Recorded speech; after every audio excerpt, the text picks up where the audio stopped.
देखिए, ये पार्टी है, आना जाना लगा रहता है। इतना बड़ा परिवार है तो एक दो लोग नाराज होंगे, मनाया जाएगा, नहीं मानेंगे, जाना हो जाए। तो हम लोगों का प्रयास है कि हम लोग देखिए विचार लेके चल रहे हैं। महात्मा ज्योतिबा फूले, छत्रपति साहू जी महाराज, महाराजा सुहेलदेव, बाबा साहब डॉक्टर अम्बेडकर, मान्यवर कांशीराम जी, इन सबके विचार को लेकर के हम लोग उस आंदोलन को आगे बढ़ा रहे हैं। तो स्वाभाविक है, ये लड़ाई सब लोग नहीं लड़ सकते। इस लड़ाई में जैसे आपने देखा होगा कि जब शंकर भगवान ने भस्मासुर को आशीर्वाद दिया, कि जब शंकर भगवान से कहा कि आशीर्वाद वरदान मांगा, तो शंकर भगवान ने कहा कि जाओ तुम जिसके ऊपर हाथ रखोगे वो जल के भस्म हो जाएगा। तो शंकर भगवान ने भस्मासुर को आशीर्वाद दिया, तो भस्मासुर शंकर भगवान को दौड़ा लिया। तो जिसको हम लोग नेता बनाए, जमीन से उठा करके इस ऊंचाई तक पहुंचाए, और आज मुझे तकलीफ है, लेकिन सबसे बड़ी तकलीफ इस बात की है कि जिस झंडे और टोपी के दम पर विधानसभा का चुनाव लड़ा, मुख्तार अंसारी के खिलाफ 6000 वोट से हारा वो व्यक्ति लोकसभा का चुनाव लड़ा, अपना पैसा लगाया, और उसी झंडे टोपी के बल पे वो आदमी राष्ट्रीय उपाध्यक्ष की संज्ञा देता कि मैं राष्ट्रीय उपाध्यक्ष था, और उसी झंडे और टोपी पर उसी के सामने रमेश सिंह जूता जूता उस झंडे और टोपी को कचड़ रहे हैं, उसी पर पान खा के थूक रहे हैं।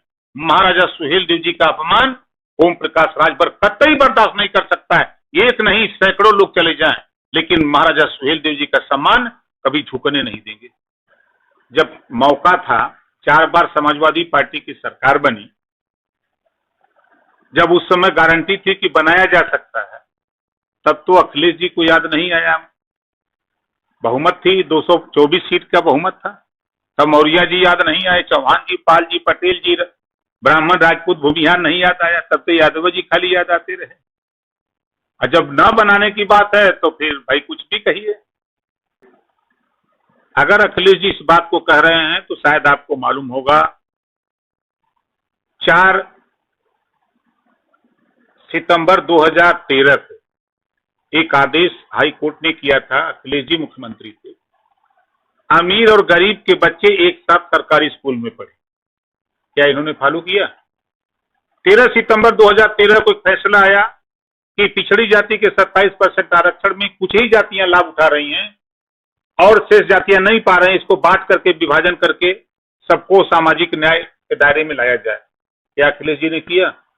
आज 69,000 शिक्षक भर्ती, 68,500 शिक्षक भर्ती के बच्चे दर दर भटक रहे हैं। राष्ट्रीय पिछड़ा वर्ग आयोग ने बता दिया कि अनियमितता हुई है आरक्षण में। सरकार ने मान लिया, हाई कोर्ट ने मान लिया। क्या अखिलेश यादव जी कभी मुख्यमंत्री से मिलकर के इस बात को कहे कि भाई ये इसको सही करिए? क्या मायावती जी मिलकर इस बात को कही? क्या कोई नेता जो पिछड़े दलित आपस में लड़ करके समाज का नुकसान कर रहे हैं?